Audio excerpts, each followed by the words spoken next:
साहित्य उत्सव.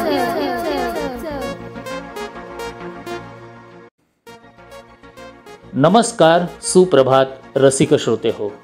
मी मनोज आहेर. पहाटेची वेळ म्हणजे ब्रह्ममुहूर्त.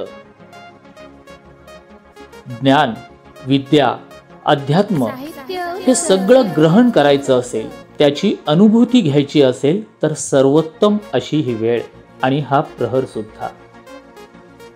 म्हणूनच संस्कृतीला उदात्त, उच्चतम पातळीला आणि व्यापक स्वरूप प्राप्त करून देणाऱ्या विषयांची मीमांसा आपण या प्रहरी अगदी ठरवून करत असतो उत्सव तीर्थच्या व्यासपीठावर. आपली संस्कृती परिपक्व झाली ती वेदांमुळे, उपनिषदांमुळे. तत्वज्ञानाचा खरा आधार मिळाला तो इथल्या षट्दर्शनांमुळे. विज्ञानातील नानाविध विषय हाताळून त्यांची मीमांसा करून त्याला अध्यात्माची जोड दिली ते या दर्शनांनी. कनाद ऋषींनी तर भौतिक शास्त्रातील पदार्थ विज्ञानाची जी सखोल मीमांसा केली, जे विश्लेषण आणि संशोधन केले, त्यामुळे इथल्या संस्कृतीला, इथल्या वारशाला खऱ्या अर्थानं वैज्ञानिक दृष्टिकोन प्राप्त झाला. उत्सव तीर्थच्या व्यासपीठावर याच वैशेषिक दर्शनाचा आज आपण रसग्रहण करणार आहोत दत्तात्रय गाडे सरांसोबत. ऐकूया उत्सव तीर्थ वैशेषिक दर्शन. निरूपणकार श्री दत्तात्रय गाडे सर. निर्मिती साहित्य उत्सव. तांत्रिक सहाय्य विद्या पाटील, प्रमोद पांढरे. उत्सव तीर्थ वैशेषिक दर्शन. नमस्कार मित्रांनो, आपली मालिका सुरू आहे षट्दर्शन आणि या अंतर्गत आपलं सर्वांचं मी दत्तात्रय गाडे सहर्ष स्वागत करतो.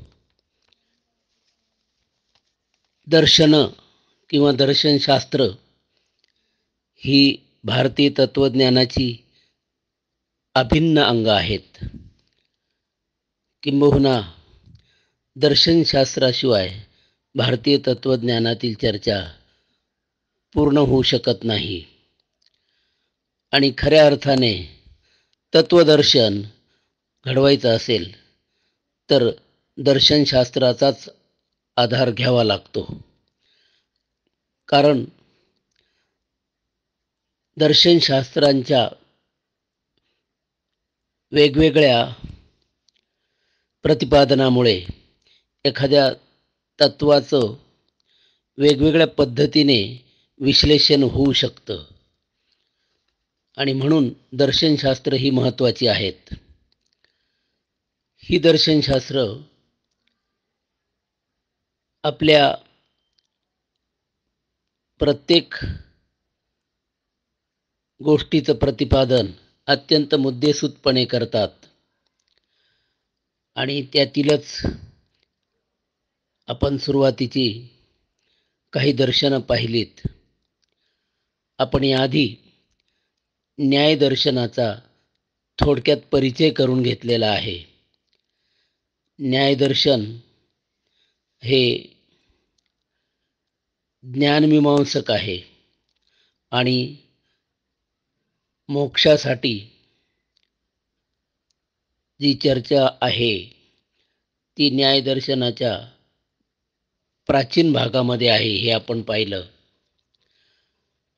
कारण ही षट्दर्शनं मोक्ष या उद्देशानेच दिलेली आहे. किंबहुना त्यांचं अंतिम ध्येय मोक्ष हेच आहे.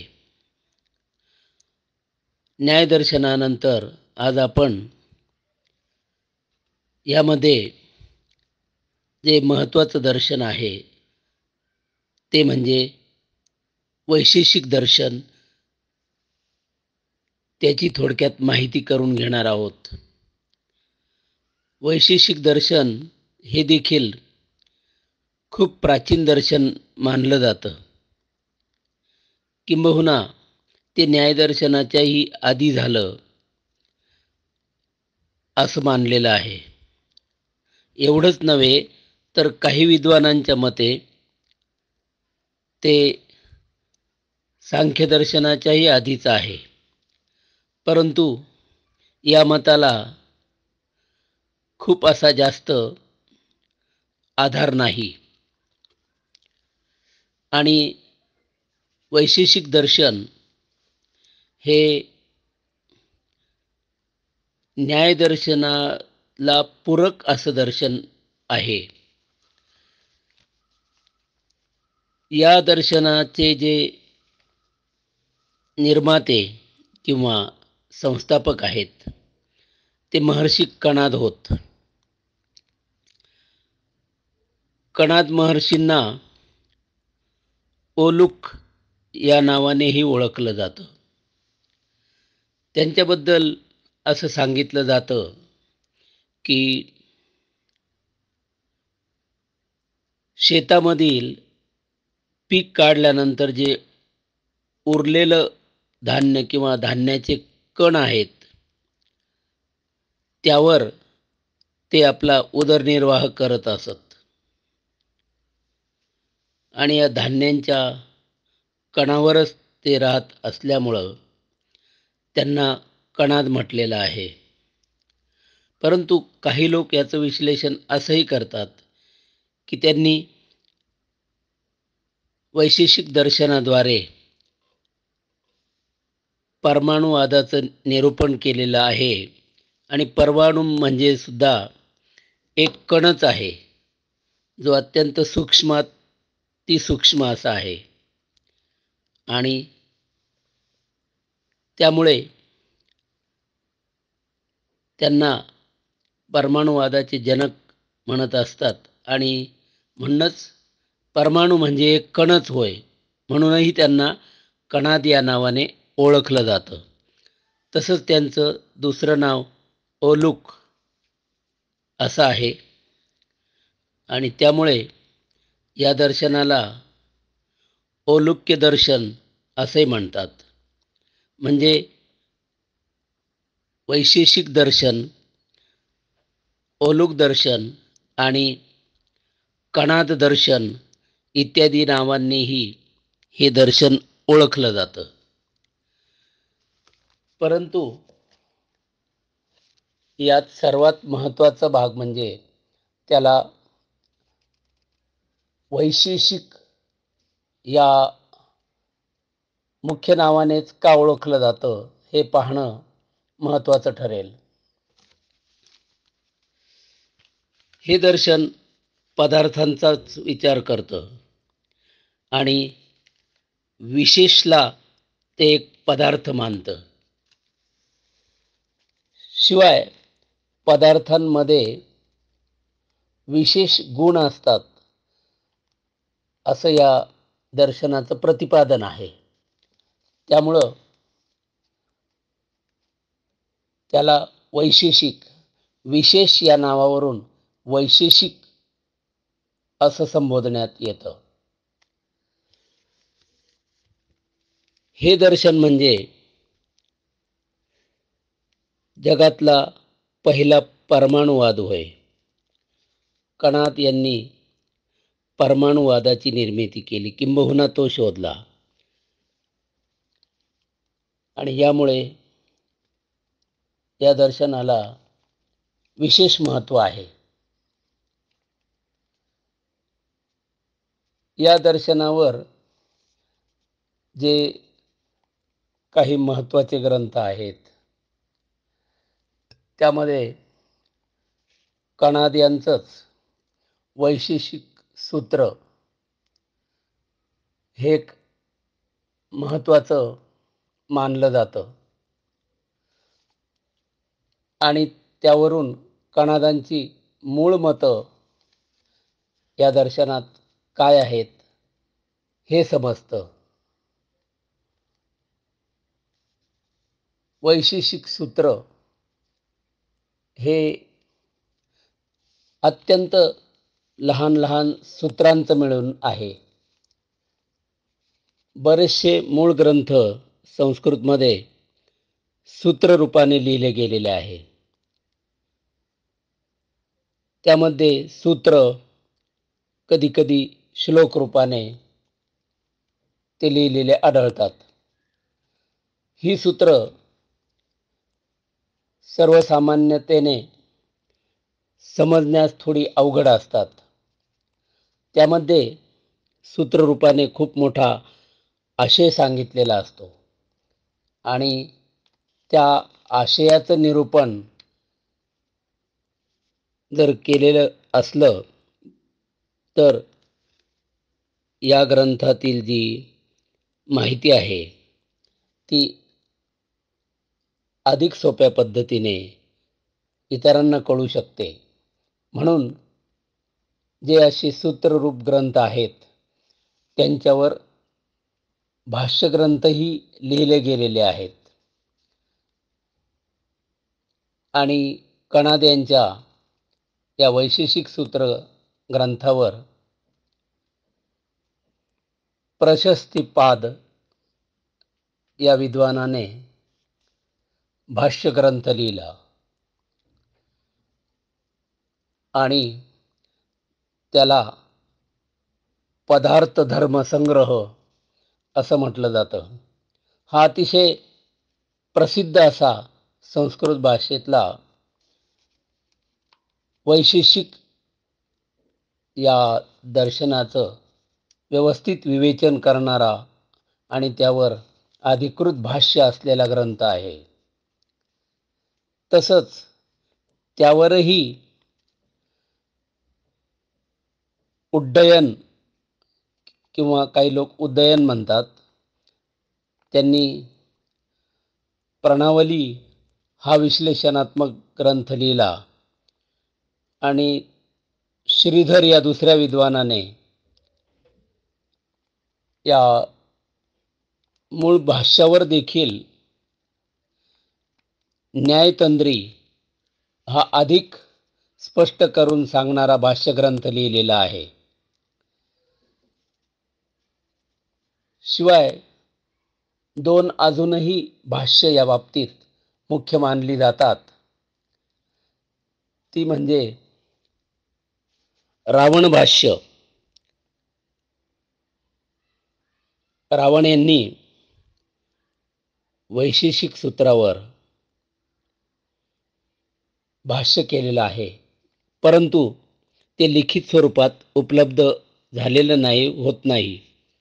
मात्र त्याचा उल्लेख इतर ग्रंथांमध्ये आढळतो. त्यावरून रावणांनी हे भाष्य लिहिलेलं आहे याबद्दल खात्रीशीर माहिती उपलब्ध आहे. तसंच भारद्वाज यांनीही भाष्य लिहिलेलं आहे आणि अशा रीतीने वैशेषिक सूत्रांचं व्यवस्थित विवेचन या विद्वानांनी याद्वारे केलेलं आहे. आता आपण जे वैशेषिक दर्शन बोलतो आहोत किंवा इथे पाहतो आहोत ते एक पदार्थांचं शास्त्र आहे. किंबहुना सर्व दर्शनांमध्ये ज्याला वैज्ञानिक दर्शन म्हणून ओळखलं जातं असं हे दर्शन आहे आणि त्याचा विषय पदार्थ असल्यामुळे ते मेटाफिजिक्स ह्या कॅटेगरीत येतं आणि अत्यंत समर्पकपणे कणाद यांनी या पदार्थांचं विवेचन या ग्रंथामध्ये केलं आहे. खरं तर पदार्थांची संपूर्ण चर्चा करणारच हे दर्शन आहे आणि त्यामुळे त्याला मूलतत्ववादी दर्शन असंही म्हणतात, कारण पदार्थाचं मूळ जाणून घेण्याचा येथे विशेष प्रयत्न केलेला आहे. तसंच याचंच पूरक दर्शन म्हणून ओळखलं गेलं जे न्यायदर्शन आहे ते ज्ञानमीमांसक आहे हे आपण पाहिलेलं आहे आणि त्यामुळे न्यायदर्शनात ज्ञानमीमांसा आहे, ज्ञानाची चर्चा आहे, पण पदार्थांची कमी चर्चा आहे. तेथे जरी 16 पदार्थ सांगितलेले असले तरी पदार्थांच्या मूळ स्वरूपाचं जे दर्शन किंवा आहे ते म्हणजे वैशेषिक दर्शन आहे. त्यामुळे न्यायशास्त्राला सुद्धा तत्वदर्शनासाठी वैशेषिक दर्शनावर अवलंबून राहावं लागतं. तद्वतच वैशेषिक दर्शनाला ज्ञाननिरूपणासाठी, ज्ञानमीमांसेसाठी न्यायदर्शनावर अवलंबून राहावं लागतं. कारण कुठलंही शास्त्र हे ज्ञानमीमांसा आणि तत्वमीमांसा या दोन्हींनी मिळून पूर्ण होतं आणि म्हणूनच ही दोन्ही दर्शनं एकमेकास पूरक आहेत असं म्हटलेलं आहे. ती ह्या अर्थाने आहेत. यामध्ये इतर दर्शनांप्रमाणेच मोक्ष हे लक्ष्य आहे. अर्थात परमाणूंच्या सक्रियतेसाठी या दर्शनात धर्माला महत्त्व आहे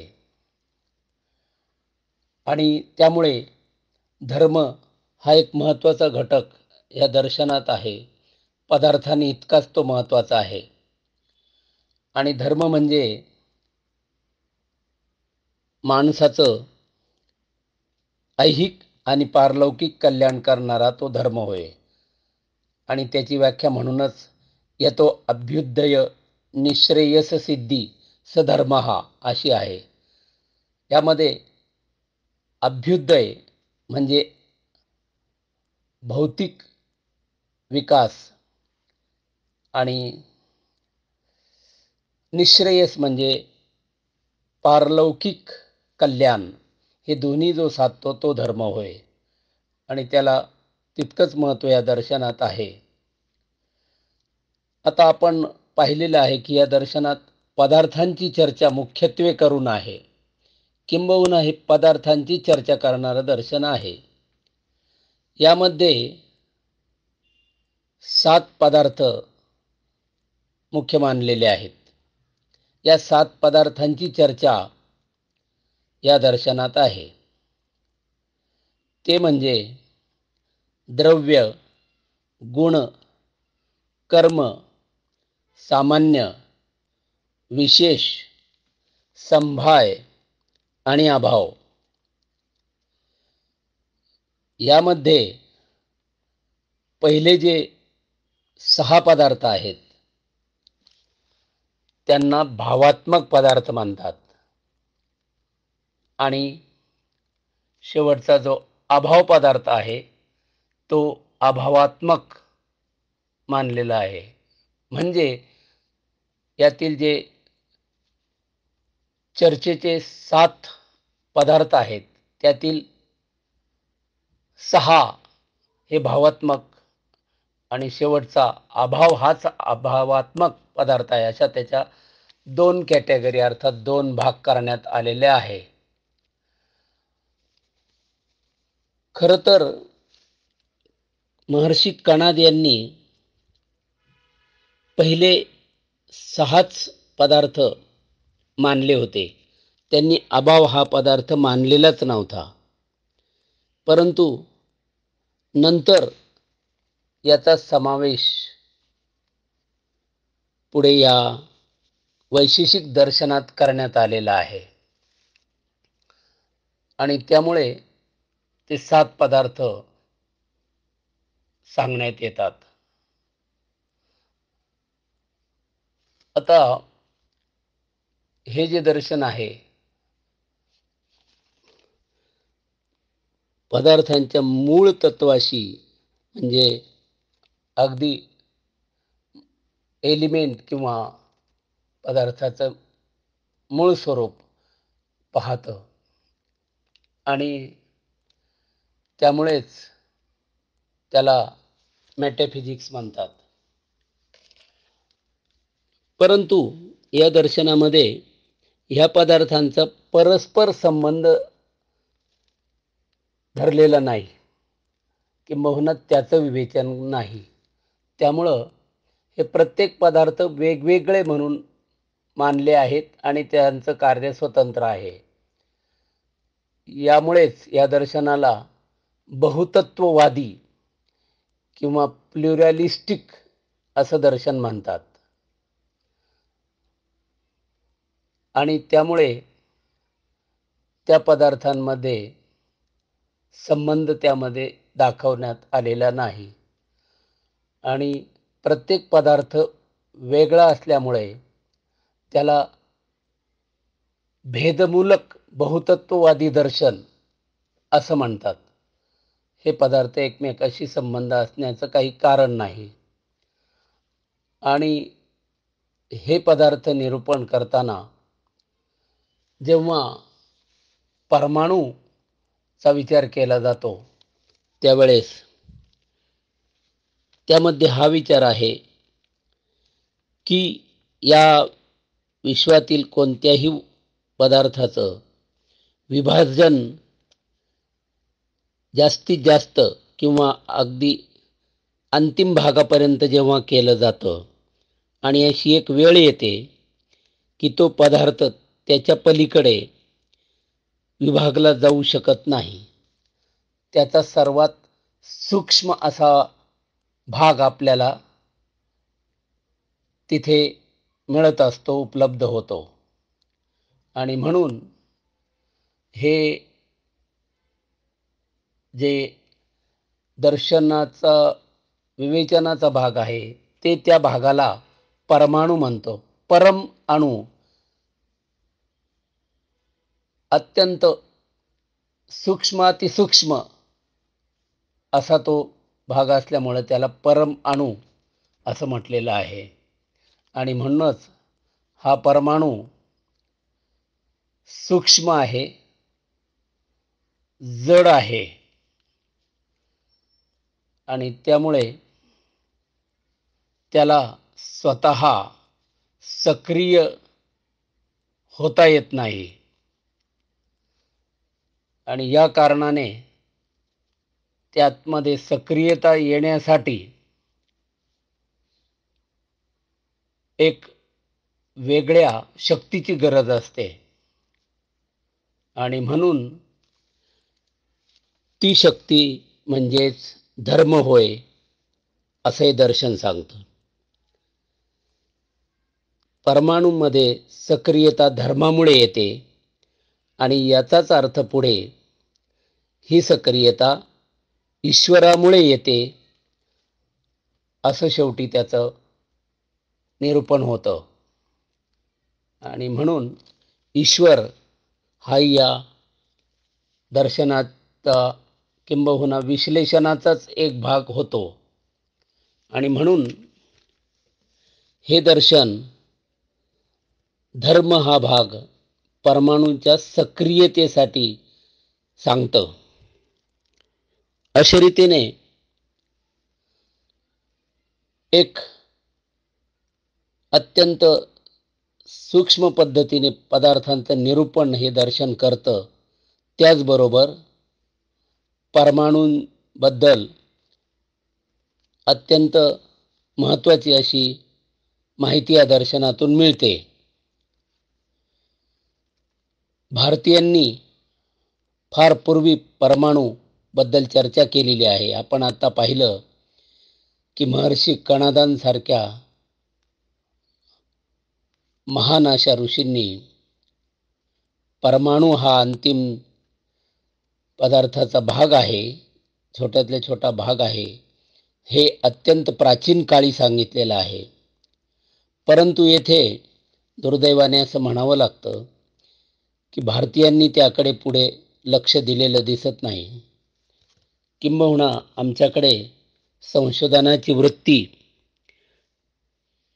कमीच असल्यामुळे किंबहुना अभावानेच असल्यामुळे ही फार महत्त्वाची गोष्ट विकसित केली गेलेली नाही.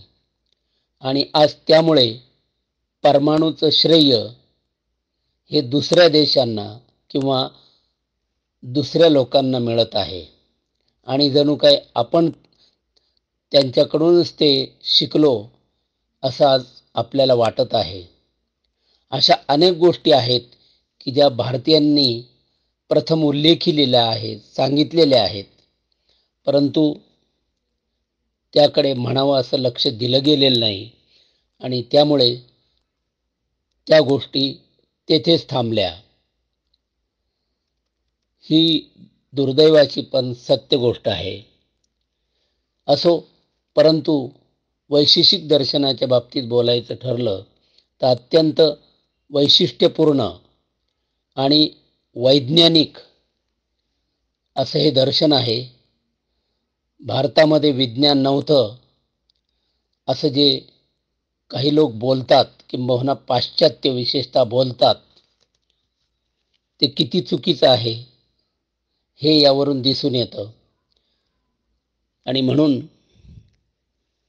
विज्ञानाचा विचार येथेही झालेला आहे आणि अत्यंत सूक्ष्म पद्धतीने महर्षी कणादांसारख्या विभूतींनी तो केलेला आहे.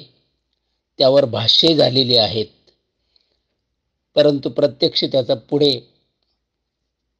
विकास हा भौतिकदृष्ट्या झालेला नाही, ही मात्र सत्य गोष्ट आहे.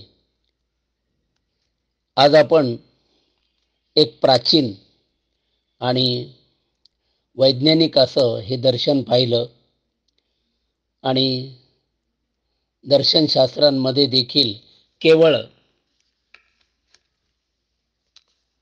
अध्यात्माचाच विचार न करता मानवाच्या अभ्युदयासाठी त्याचा उपयोग होऊ शकतो याचा विचार आहे. आणि धर्माचं मूळ तेथेच आहे की धर्म हा अभ्युदय निःश्रेयस अर्थात भौतिक आणि पारलौकिक विकासासाठीच आहेत. आणि म्हणून ही दर्शनं देखील हेच प्रतिपादन करतात. अंतिम लक्ष मोक्ष जरी असलं तरी त्यामध्ये अनेक गोष्टींची चर्चा आहे आणि ती सामान्य माणसांपासून तर फार मोठ्या साधकांपर्यंत सर्वांनाच मार्गदर्शक आहे यात संशय नाही. आज आपण थोडक्यात या दर्शनाचा परिचय करून घेतला आणि आपल्या दर्शनशास्त्राचं एक महत्त्वाचं अंग असलेलं हे दर्शन आपल्याला आज बघायला मिळालं. धन्यवाद. दर्जेदार साहित्याचा आणि कलाकृतींचा आस्वाद घेण्यासाठी जॉईन करा साहित्य उत्सव व्हॉट्सॲप किंवा टेलिग्राम ग्रुप. जॉईन करण्यासाठी संपर्क करा 98 81 60 20 25 या क्रमांकावर. संपर्क क्रमांक पुन्हा एकदा 9881 60 2025. साहित्य उत्सव हे यूट्यूब चॅनल आजच सबस्क्राईब करा. साहित्य उत्सवच्या फेसबुक पेजला जरूर भेट द्या, कारण ज्ञान आणि मनोरंजन यांचं अतूट नातं म्हणजे साहित्य उत्सव.